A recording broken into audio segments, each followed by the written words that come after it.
एक ऐसा मंत्र जिसे सुनकर आपकी रूह कांप जाएगी।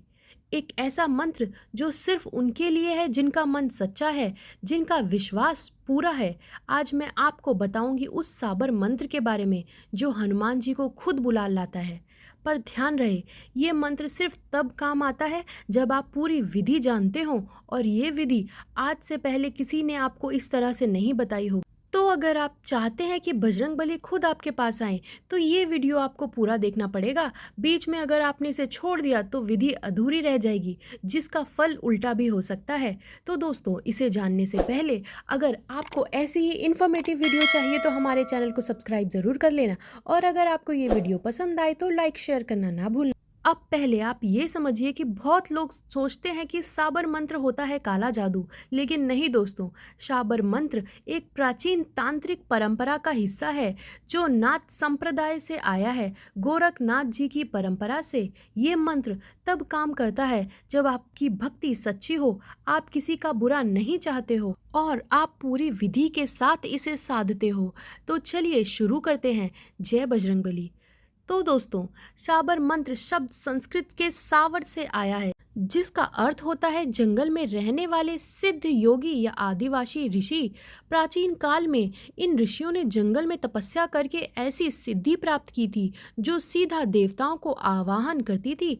हनुमान जी का साबर मंत्र ये कोई कॉम्प्लिकेटेड संस्कृत का श्लोक नहीं है, ये सीधी भाषा में लिखा हुआ आवाहन है जो कॉमन इंसान भी बोल सकते हैं। ये मंत्र 3 काम करता है। आपके आसपास की नेगेटिव एनर्जी साफ होती है।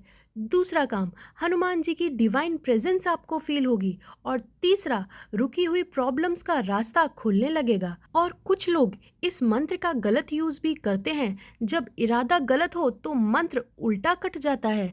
तो हम सिर्फ आज आपको इसकी सही विधि बताने जा रहे हैं। अब मैं आपको बताने वाली हूँ 3 ज़रूरी वार्निंग्स जो इस साधना से पहले आपको जाननी चाहिए। पहली है बिना गुरु के साबर मंत्र का इस्तेमाल करना। शास्त्र कहते हैं कोई भी तांत्रिक साधना बिना गुरु दीक्षा के अधूरी होती है, लेकिन अगर आपके पास गुरु नहीं है तो हनुमान जी को आप अपना गुरु मानिए और फिर इस साधना को शुरू कर सकते हैं। दूसरी वार्निंग, उच्चारण बिल्कुल सही होना चाहिए। साबर मंत्र में एक भी वर्ड गलत हुआ तो मंत्र सिद्ध नहीं होता है। इसीलिए मैं आज आपको हर मंत्र 2 बार क्लियरली बोलकर बताने वाली हूँ। आप साथ में रिपीट कर सकते हैं। तीसरी वार्निंग, नियत आपकी साफ होनी चाहिए। हनुमान जी न्याय के देवता हैं। अगर आप किसी का बुरा चाहते हो तो ये मंत्र आप पर वापस आएगा। सिर्फ अपनी रक्षा, भक्ति और तकलीफ के लिए ही इस मंत्र का इस्तेमाल कीजिए। तो दोस्तों, हनुमान जी का साबर मंत्र सिर्फ एक मंत्र नहीं है, ये 3 प्रकार के हैं। हर मंत्र का अलग काम है, अलग शक्ति है। आज मैं आपको तीनों बताने वाली हूँ। ध्यान से सुनिए। एक बार मैं बोलूँगी, फिर आप मेरे साथ इसको रिपीट कर सकते हैं। पहला साबर मंत्र है सुरक्षा मंत्र, जो कुछ इस प्रकार है। ओम हनुमंता पहलवान, वर्ष 12 का जवान, हाथ में लड्डू मुख में पान, आओ आओ बाबा हनुमान, ना आओ तो दुहाई महादेव गौरा पार्वती की, शब्द सांचा पिंड कांचा, फुरे मंत्र ईश्वरों वाचा। तो दोस्तों, इस मंत्र में हनुमान जी को पहलवान रूप में बुलाया गया है, सबसे पावरफुल, सबसे फियरलेस रूप में। हाथ में लड्डू, मुख में पान, ये हनुमान जी का प्रसन्न रूप है। पहले उन्हें खुश करो, फिर मांगो। शब्द साचा पिंड काचा, यानी मंत्र सत्य है, शरीर अथल है। फुरे मंत्र ईश्वरों वाचा, ये ईश्वर की वाणी से सिद्ध होगा। ये मंत्र घर की सुरक्षा और बुरी शक्तियों का नाश कर देगा। अब आते हैं दूसरे साबर मंत्र पे, जो कि है कार्य सिद्धि मंत्र। जब आपका कोई काम अटका हो, रुकावटें आ रही हों, तब आपको ये मंत्र पढ़ना चाहिए। ओम नमो आदेश गुरु को, वीर बलि हनुमंत, मुगदर दाहिनी हाथ मार मार पछाड़िए, भूत प्रेत डाकिनी मेरी भक्ति गुरु की शक्ति, फुरो मंत्र ईश्वरो वाचा। इस मंत्र में पहले गुरु को नमन किया गया है, क्योंकि साबर परंपरा में गुरु को ही सब कुछ माना जाता है। वीर बलि हनुमंत, इसका मतलब है सबसे बलशाली वीर हनुमान। मुगदर दाहिनी हाथ, इसका मतलब हाथ में गदा लिए हुए। भूत प्रेत डाकिनी, इन सब को पछाड़ते हुए, मतलब सारी बुरी रुकावटों को पछाड़ते हुए, मेरी भक्ति गुरु की शक्ति, यानी मेरी भक्ति और गुरु की शक्ति दोनों मिलाकर काम करें। ये मंत्र रुकी हुई इच्छा को पूरा करता है। जॉब, पैसा, रिश्ते, जो भी अटका हो सबको पूरा करेगा। तो दोस्तों आते हैं अब तीसरे मंत्र पे, जो कि है भय और शत्रु नाशक मंत्र। जब आपका कोई शत्रु आपको परेशान करे, बाधा आए, डर लगे, तब आपको इस मंत्र का जाप करना है। तो ये मंत्र कुछ इस प्रकार है। ओम हन हनुमते मम सर्व बाधा निवाराय स्वप्न दर्शाय नमः। ये तीनों में सबसे छोटा पर सबसे तीव्र मंत्र है। मम सर्व बाधा निवाराय, मेरी सभी बाधाओं को दूर करिए। स्वप्न दर्शाए, मतलब और सपने में दर्शन दीजिए। ये मंत्र हनुमान जी का सीधा संकेत मांगता है।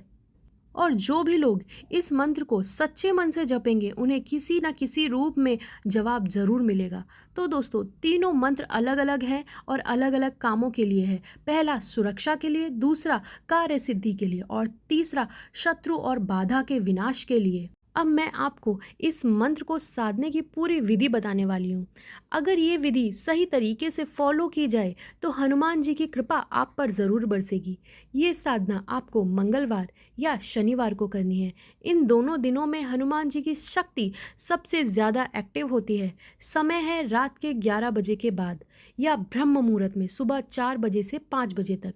इन वक्त में तांत्रिक शक्ति सबसे ज़्यादा एक्टिव होती हैं। इसीलिए अब एक जगह चुनिए आप, घर का पूजा घर हो या फिर कोई एकांत कमरा। अगर हो सके तो दक्षिण दिशा के तरफ मुंह करके बैठिए, क्योंकि हनुमान जी लंका की तरफ से आते हैं। सबसे पहले तो आप खुद को साफ करिए, नहाना बहुत ज़रूरी है। पूजा की जगह पर गंगा जल या साफ पानी से आपको छिड़काव करना है। एक दीपक जलाना है, सरसों या तिल के तेल का। अब जानते हैं इसकी पूजा सामग्री के बारे में। ये कुछ चीज़ें आपको रेडी रखनी होंगी, जैसे कि लाल फूल, चंपा या गेंदा का, सिंदूर, चोला, ऑरेंज या रेड कलर का हो सकता है, पान के पत्ते, गुड़ और चना, तिल के तेल का दिया, हनुमान जी की मूर्ति या फिर फोटोग्राफ। अब आपको ध्यान करना है। इसके लिए आपको सुखासन पर बैठना है, सीधे आंखें बंद करनी है। पहले 5 मिनट आपको हनुमान जी का ध्यान करना है। उन्हें अपने मन में देखिए। संकट मोचन, बजरंग बली, राम के प्रिय। अब आपको जाप शुरू करना है।